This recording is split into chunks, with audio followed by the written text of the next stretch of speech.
এই মুহূর্তে একটা গুরুত্বপূর্ণ প্রশ্ন হচ্ছে যে বাংলাদেশের রাজনীতিতে আওয়ামী লীগকে কি নিষিদ্ধ করা হবে, আওয়ামী লীগকে কি নিষিদ্ধ করা যাবে, আওয়ামী লীগ কি আগামী নির্বাচনে অংশ নিতে পারবে? এই প্রশ্নগুলো খুব গুরুত্বপূর্ণ হয়ে আসছে।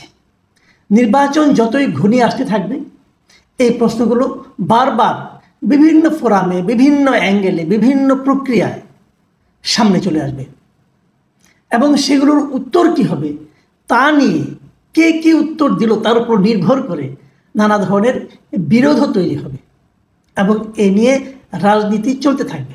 আচ্ছা, আমরা বরং দেখি এখন পর্যন্ত পক্ষগুলি কি কি, কারা নিষিদ্ধ করতে চান, কেন চান, কারা চান না, কেন চান না, এই বিষয়গুলো নিয়ে একটু কথা বলি। এটা এর মধ্যে স্পষ্ট। নিষিদ্ধ করার পক্ষে যারা আছে, যারা নিষিদ্ধ করতে চান, তারা হচ্ছে বৈষম্য বিরোধী ছাত্র আন্দোলন নামে যে সংগঠনটা আছে তাদের যারা নেতৃবৃন্দ তারা নিষিদ্ধ করতে চান।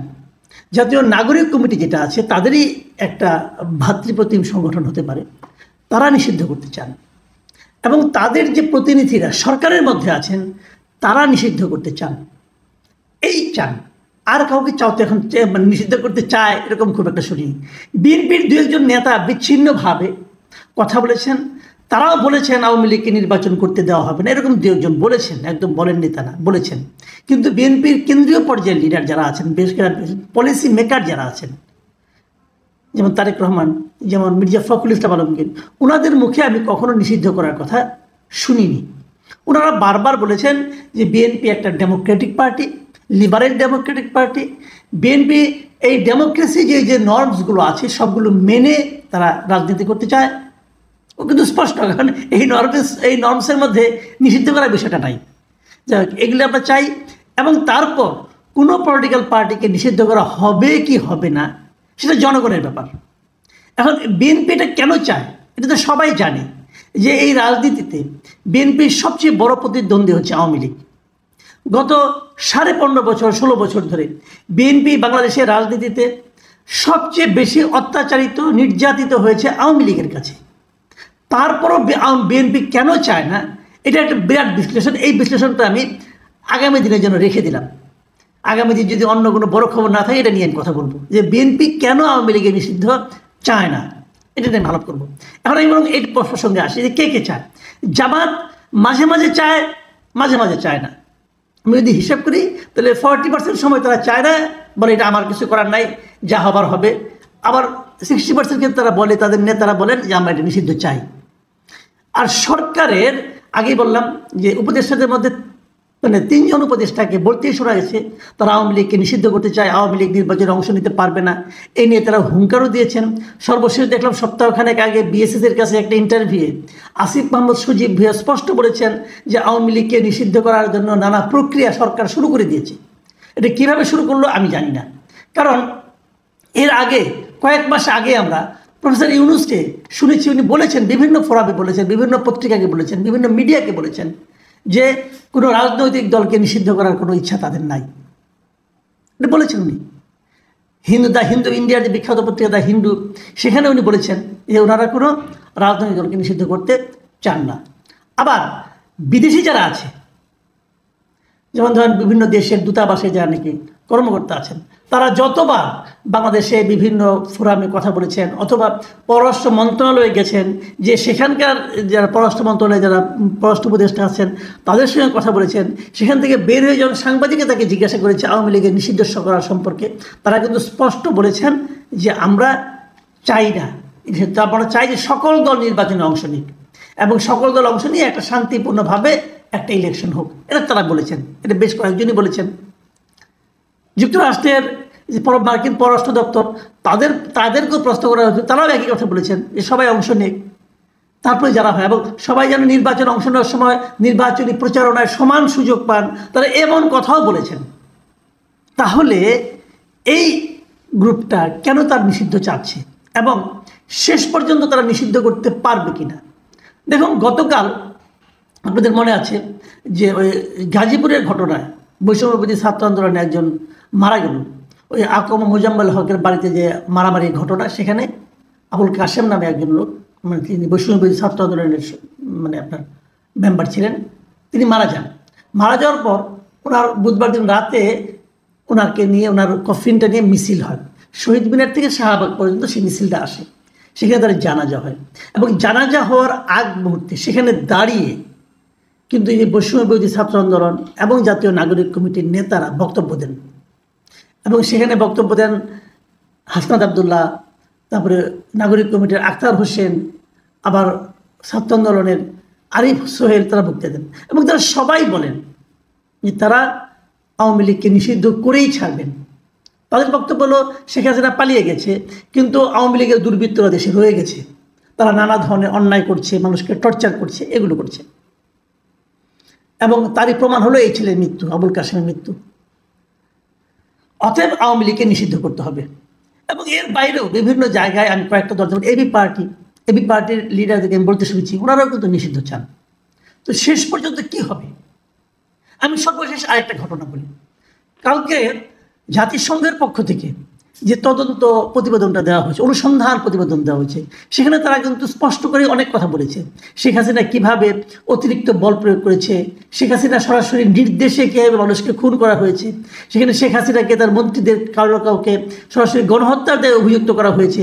ডিটেল ঘটনা কিন্তু সেখানে আছে এবং সেখানে কিন্তু সুপারিশ তারা করেছে এবং সুপারিশে তারা কোনো দলকে, কোনো আপনার সরকারের প্রতিষ্ঠানকে নিষিদ্ধ করতে বলেছে, এমনও হয়েছে। কোনোগুলিকে কীভাবে জবাবদিহিতার আওতায় আনা যায় সে কথাগুলো তারা বলেছে। কিন্তু পাশাপাশি আরেকটা কথা তারা বলেছে, সেটা কি বলেছে? তারা কোনো রাজনৈতিক দলকে নিষিদ্ধ করার থেকে বিরত থাকতে বলেছে। দেখুন, এই ছাত্রদের দাবির সম্পূর্ণ বিপরীত কথা কিন্তু। এবং সেখানে কি বলা হয়েছে, আমি আপনাদের কোট আনকোট পড়ে শোনাচ্ছি। বলা হয়েছে, রাজনৈতিক দলকে নিষিদ্ধ করা হলে সত্যিকার বহুদলীয় গণতন্ত্রে ফেরার পথ রুদ্ধ হবে। পাশাপাশি বাংলাদেশের বিপুল সংখ্যক ভোটারকে ভোটাধিকার চর্চা থেকে বঞ্চিত করা হবে। দেখুন, এই কথাটা কিন্তু আমি শুরু থেকে অনেকবার বলেছি। আমি বলেছি যে বাংলাদেশে আওয়ামী লীগ যখন আওয়ামী লীগের অনেক সমর্থক আছে এই দেশে, যারা আওয়ামী লীগকে ভোট দেয়, তারা হয়তো আওয়ামী লীগের যারা লুটপাট করে তাদের মতো লুটপাটে জড়িত না, তারা নির্প্রান্তিক পর্যায়ের লোক, সাধারণ কৃষক, তারাও নৌকা মার্কা ভোট দেয়। কিন্তু শেখ হাসিনার অপরাধের জন্য ওই কৃষককে আপনি দায়ী করতে পারেন না, ওই কৃষককে আপনি তার অধিকার থেকে বঞ্চিত করতে পারেন না। বলেছে বহুবার, বলাতে অনেকে আমাকে আওয়ামী লীগের দালাল বলেছে। সরাসরি বলতে পারে না, কারণ একটু চক্ষুলজ্জাও তো আছে। কারণ বিগত সময়ে আওয়ামী লীগ যখন সরকার ছিল, তখন যারা এই দেশে থেকে আওয়ামী লীগের সরকারের কর্মকাণ্ডের বিরোধিতা প্রকাশ্যে করেছে, যদি তাদের একটা লম্বা তালিকা করেন, সেই তালিকার শেষ দিকে হলে কিন্তু আমার নামটা ভাই রাখতে হবে। আমি বলেছি, অনেক রিস্ক নিয়েই বলেছি। কিন্তু সরাসরি দালাল বলতে পারে না, কিন্তু একটু ঘুরিয়ে বলে কি যে তুমি তো আওয়ামী লীগের গোপন দালাল ছিলা বলে। কিন্তু এখন তো এই কথাটা জাতিসংঘের প্রতিবেদনে আসলো, জাতিসংঘের যারা তদন্তকারী দল ছিল তারা বলছে, এখন তারাও কি আওয়ামী লীগের দালাল? এই কথাটা বলেন, তারাও কি আওয়ামী লীগের দালাল? তারা যে চিন্তা থেকে কথাটা বলেছে, সেই একই চিন্তা আমার মধ্যেও আছে। আমি ওই একইভাবে চিন্তা করি যে গণতন্ত্রের মূল বক্তব্য হলো সকলকে তার বক্তব্য নিয়ে জনসাধারণের সামনে আসতে দেওয়া। জনগণ সিদ্ধান্ত নেবে তারা কাকে গ্রহণ করবে, কাকে বর্জন করবে।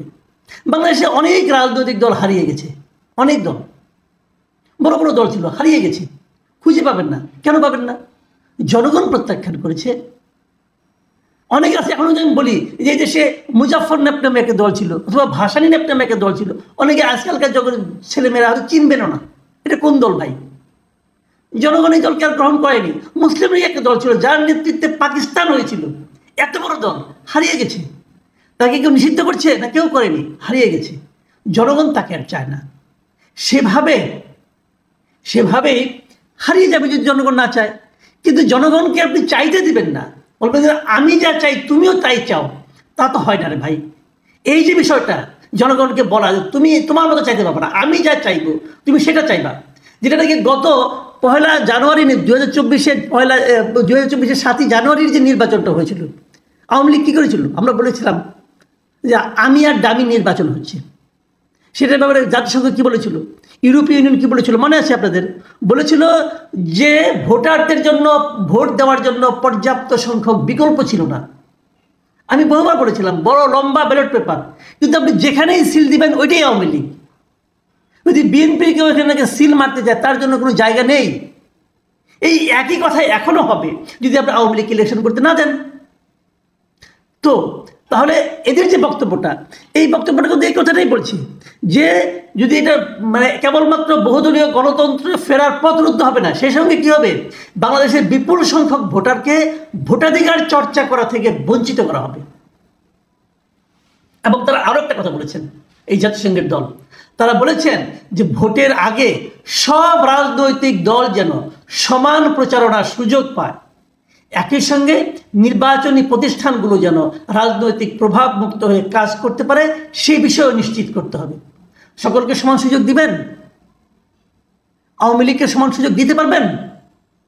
যদি না পারেন কি করে বলবেন যে আপনারা বহুদলীয় গণতন্ত্র কায়েম করতে চান? এখনই কি আওয়ামী লীগ তার রাজনৈতিক কর্মকাণ্ড চালাতে পারছে? একে লিফলেট বিতরণ করলে তাকে আপনারা অ্যারেস্ট করে ফেলান, এবং এটা আবার সরকারি একজন কর্মচারী যিনি প্রধান উপদেষ্টার প্রেস সেক্রেটারি, তিনি বলেন যে লিফলেট বিতরণ করতে দেওয়া হবে না। আমি তাকে সবিনয়ে জিজ্ঞাসা করতে চাই, আপনি তো সচিব পর্যায়ের একজন ব্যক্তি, প্লিজ আমার একটা কথার উত্তর দেন। আপনি যে লিফলেট বিতরণ করতে দেবেন না, লিফলেট বিতরণ করলে গ্রেফতার করবেন, ভাই কোন আইনে করবেন? কোন আইনে আপনি করবেন? কোনো উত্তর দিতে পারবেন না আপনি। বাংলাদেশে কোনো আইন এরকম নেই যে একটা বৈধ রাজনৈতিক দল লিফলেট বিতরণ করলে তাকে অ্যারেস্ট করা যায়। গায়ের জোরে করবেন। গায়ের জোরকে আর যাই বলে, গণতন্ত্র বলে না।